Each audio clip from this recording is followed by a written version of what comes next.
Saya sudah menikah selama 7 tahun, mempunyai anak satu. Suami saya mengancam minta cerai dikarenakan saya belum juga hamil anak kedua. Apa yang harus saya lakukan, Buya? Mohon jawabannya. Terima kasih. Wassalamualaikum warahmatullahi wabarakatuh. Kalau alasannya itu tuh laki-laki gila. Saya tidak senang dengan model-model laki-laki begitu. Gara-gara istri tidak punya anak lalu dimarahi. Memang kemauan siapa itu? Kecuali suami istrinya nakal pakai obat tidak mau punya anak, itu kan kurang ajar. Istrinya juga berharap. Kalau ada seorang istri mandul, mandul bukan kemauan dia loh ya, hai kalau laki-laki.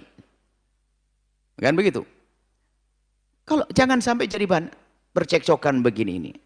Memang dia bisa langsung kayak bikin roti ya bolu begitu, langsung jadi anak begitu. Itu kan jadi tolonglah laki-laki model begitu tuh saya nggak menarik sekali. Sudah punya anak satu gara-gara tidak hamil. Memang istrinya juga.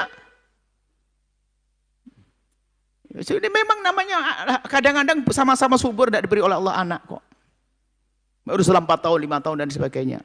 Tapi kalau menjadikan hal seperti itu alasan untuk mengancam perceraian itu adalah dungu sekali. Bahkan kalau seandainya wanitanya adalah betul-betul mandul lalu dimarah-marahi, laki juga bisa mandul loh Pak ya, jangan main-main. Kadang-kadang jatuh kemudian ada pergeseran tulang belakang apa itu dia menjadi tidak bisa membuahi juga bisa kok. Jangan. Jadi masalah itu adalah justru mestinya begini, kalau suami yang punya hati tahu istrinya tidak bisa hamil, mungkin dia harus berkasih sayang karena dia sedih itu istri. Saya kasih contoh lah, contoh kasih sayang. Ada suatu ketika supaya jangan deh menuduh negara begitu. Kadang-kadang istri tahu suaminya mandul, marah terus, mukanya masam terus. Nggak begitu, di dunia sudah sengsara, nggak punya anak lagi, kan begitu. Jadi tetap indah dong. Sama suami begitu, nyalain dong istri, kamu udah punya anak. Kadang-kadang punya anak perempuan, perempuan lagi, perempuan lagi, perempuan lagi. Atau laki-laki, laki-laki. Saya menemukan model manusia aneh gila. Ada sebuah kisah, ada seorang laki-laki, perempuan suami istri, nggak punya anak. Akhirnya pergi ke dokter. Setelah pergi ke dokter itu, diagnosa hasilnya itu kan tidak bisa langsung dilihat. Kemudian kata dokter, nanti saja suaminya datang lagi ke saya. Kemudian betul, setelah suaminya datang lagi, hasilnya adalah apa? Istrinya punya penyakit yang apa gitu, yang harus diangkat, selagi tidak nggak akan bisa. Atau dikatakan suaminya, istrinya mandul kalau masih ada penyakit. Cuman laki-laki ini baik hati berkata, dokter, saya tidak bisa ngomong. Harus ngomong. Dokter, istri saya akan saya undang ke sini. Terus, ya sudah. Tapi sampaikan dokter, katakan yang mandul adalah saya, jangan katakan istri saya yang mandul. Tolong, saya menjaga perasaan istri saya. Akhirnya datang. Istrinya datang, dokter yang ngomong, ibu, mohon maaf, selama ini ibu tidak bisa hamil karena memang suami ibu bermasalah. Istri, suami hebat. Padahal yang bermasalah adalah istri, karena saking menjaga hati istrinya. Ngomong yang bermasalah lah dirinya. Allah. Ini kan orang hebat. Hingga berjalannya waktu, ternyata setelah terapi dan sebagainya, pengobatan harus ada penggantian ginjalnya dan apa begitu. Hanya apa? Sang suami ya dicarikan nanti biaya, akhirnya harus pakai donor ginjal. Akhirnya direncanakan donor ginjal, ya setelah istriku nanti kita beli ginjal, kita carilah, pokoknya harus ada biaya mahal dan sebagainya. Itu mendengar berita saya yang mandul suaminya itu, istri sering marah-marah. Cuman dia laki-laki sabar betul, laki-laki tetap sabar. Karena menjaga hatinya. Kebaikan di surga lebih diutamakan oleh laki-laki tersebut. Hingga suatu ketika sampai berapa bulan atau tahun, sehingga harus operasi. Akhirnya pas operasi, pas tanggal operasi, bayangkan, sudah suami mandul, pas tanggal operasi, tak taunya suami itu harus ada pergi ke luar negeri. Ada tuh. Bagaimana bayangkan, Suf? Istrinya sakit mau operasi ginjal. Suaminya tidak. Setelah selesai operasi sembuh itu istri.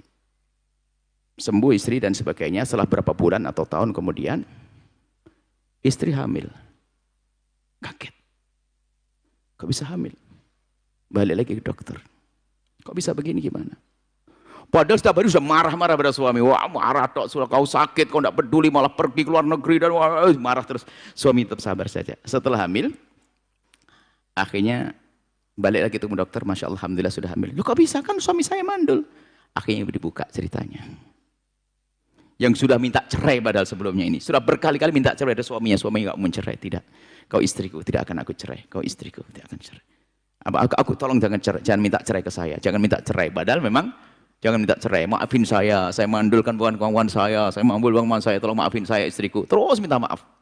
Akhirnya setelah hamil begitu sama dokter dibuka. Sebetulnya ibu, yang bermasalah adalah bukan suamimu, tapi kamu. Dan kemudian mengadakan pengobatan. Ya tapi dia tidak peduli dengan saya. Waktu saya berobat pun dia pergi. Ibu tahu. Waktu ibu dioperasi, suami Anda di kamar sebelah sana. Dan ginjalmu itu adalah ginjal suamimu. Jadi rupanya suami itu saking menjaga istrinya, nggak mau ngomong. Jadi ginjal suaminya diambil, dipakai istri. Cuman dia ngomong pergi supaya nggak bingung, istrinya punya nggak kepikiran. Maksudnya sebuah contoh saja kayak begini nih. Jadi jangan sampailah caci maki kadang-kadang tidak punya anak, tidak tertarik dengan orang-orang begitu tuh. Maunya apa? Memang yang ngatur siapa? Kehamilan. Tolonglah, tidak suami tidak istri. Kadang-kadang repot dok gara-gara punya anak. Kalau Anda memang tidak diberi oleh Allah anak, langsung saja.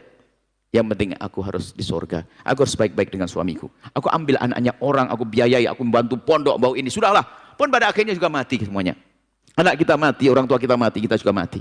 Nasib buruk musuh. Ini kayak tadi, mau diancam cerai kalau tidak punya anak yang kedua. Allah, nek saya ngelihat orang begitu tuh.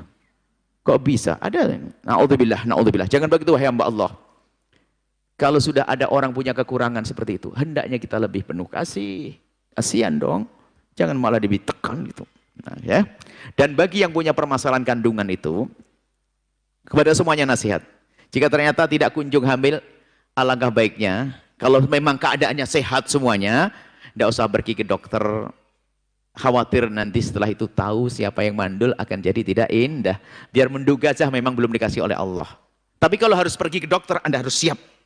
Kalau seandainya pasangan Anda ternyata tidak bisa hamil atau tidak bisa membuahi, Anda harus siap bahasanya Anda tidak akan berubah. Kalau Anda tidak kuat ini, jangan pergi ke dokter. Ya, kalau Anda tidak kuat mendapatkan resiko pahit bahwasanya suami Anda ternyata mandul, maka istri jangan ngajak suami. Kalau Anda pasti apapun yang terjadi. Kalau seandainya yang mandul di suami saya tidak akan berubah. Saya tetap sayang pada dia atau sebaliknya. Kalau begitu baru boleh. Ini perlu pendidikan semacam ini. Baik, semoga Allah menjaga kita.